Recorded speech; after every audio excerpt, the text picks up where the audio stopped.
দ্ৰৌপদীৰ হৃদয়ত কেৱল কৃষ্ণ নাম আছিলে আৰু সেই আমি আপোনালোকক আজি ক'ব খোজো যে আপোনালোকে আজি ইয়াত একেলগে বহি দিহানাম গাব কিন্তু তাৰ পিছতে যদি নামৰ তত্ত্বৰ কথা পাহৰি যায় এই অনুষ্ঠানৰ সাৰ্থকতা নাথাকিব আপোনালোকে প্ৰত্যেকেই হৃদয়ৰ মাজত সেই কৃষ্ণ নাম তথা সেই কৃষ্ণ মন্ত্ৰ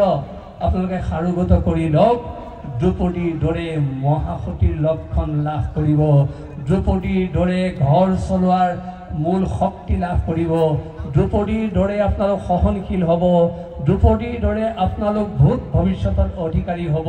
আৰু যদি এনেই গুণে সমৃদ্ধ হয় আইসকল আমাৰ সমাজখন কিয় বিপথে যাব সেই আমি আশা কৰিছোঁ এই যি দিহানাম আপোনালোকে প্ৰখৰদকো নেওচি ইয়াত গাবলৈ আজি আহিছে এয়া হয়তো বিশ্ব ৰেকৰ্ড নহ'ব পাৰে কিন্তু এই দিহানামৰ তাৎপৰ্য আছে এই নামৰ যোগেদি অন্তত আপোনালোকৰ এই শিৱসাগৰ যোৰহাট ডিব্ৰুগড় এই অঞ্চলত এই বাৰ্তা প্ৰবাহিত কৰিব পাৰিব যে আমি এনে শক্তিৰে বলিয়ান হ'লোঁ এই শিৱসাগৰৰ ঐতিহ্যমণ্ডিত বৰ্ডিং খেলপথাৰত দিহানাম গাই যাৰ যোগেদি আমি একত্ৰিত ভাৱ স্থাপন কৰিছোঁ যাৰ যোগেদি আমাৰ ব্যভিচাৰ অপৰাধ প্ৰৱণতা নোহোৱা কৰিছোঁ যাৰ যোগেদি আমাৰ সকলোৰে মাজত সেই ভাতৃত্বৰ ভাৱ আমি আকৌ আমি সজোৰেৰে বান্ধিছোঁ সেয়ে আমি আপোনালোকক বিনীত আহ্বান জনাইছোঁ আপোনালোকে সাধাৰণ দিহানাম বুলি নাভাবি সেই তত্ত্বৰে দিহানাম গাব আৰু ঘৰলৈ লৈ যাব আজি যিজনৰ নামত এই মঞ্চ উৎসৰ্গা কৰা হৈছে আমাৰ অতি প্ৰাণৰ শিল্পী প্ৰাণৰ জুবিন গাৰ্গৰ নামত উৎসৰ্গা কৰা হৈছে আমি আগতে উল্লেখ কৰিছোঁ পুনৰ কৈছোঁ জুবিন গাৰ্গে আছিল অসমৰ একক আৰু অদ্বিতীয় শিল্পী কাৰণ তেওঁৰ নিচিনাকৈ কোনেও কণ্ঠ আজিলৈকে নিগৰিত কৰিব পৰা নাই টোকাৰী গীত গাইছে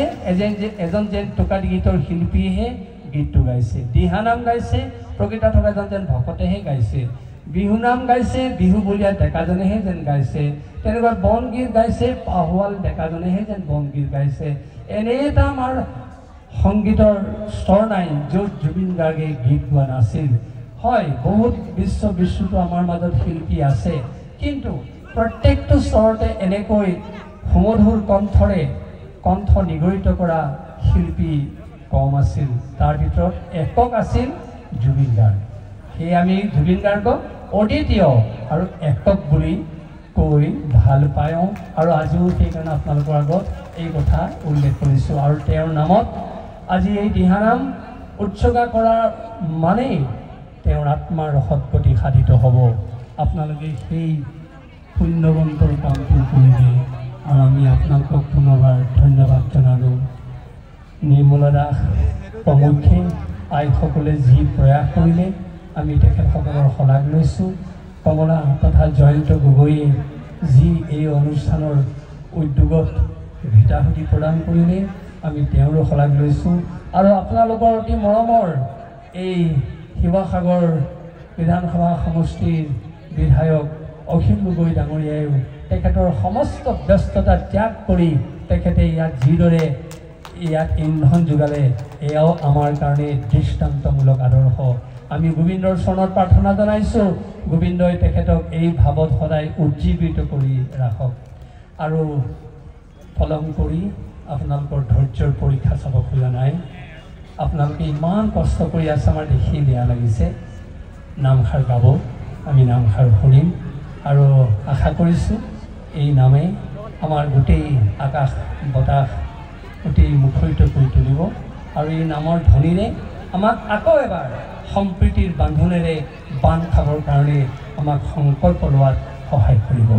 এই আশা ৰাখি আপোনালোক সকলোলৈকে পুনৰবাৰ শ্ৰদ্ধা গঢ়াই আমাৰ কথাখিনি আমি সামৰণি মাৰিবলৈ লৈছোঁ সৰ্বে ভৱন্তু সুখিনঃ সৰ্বে সন্তু নিৰাময়া সৰ্বে ভদ্ৰাণি পশ্যন্তু মা কশ্চিৎ দুঃখভাগ ভৱেৎ এই প্ৰাৰ্থনাৰে আপোনালোকে আৰম্ভ কৰিব খোজা এই দিহানাম ভাগি আনুষ্ঠানিকভাৱে শুভ উদ্বোধন কৰা হ'ল বুলি আমি ঘোষণা কৰিলোঁ নমস্কাৰ নমস্কাৰ নমস্কাৰ নমস্কাৰ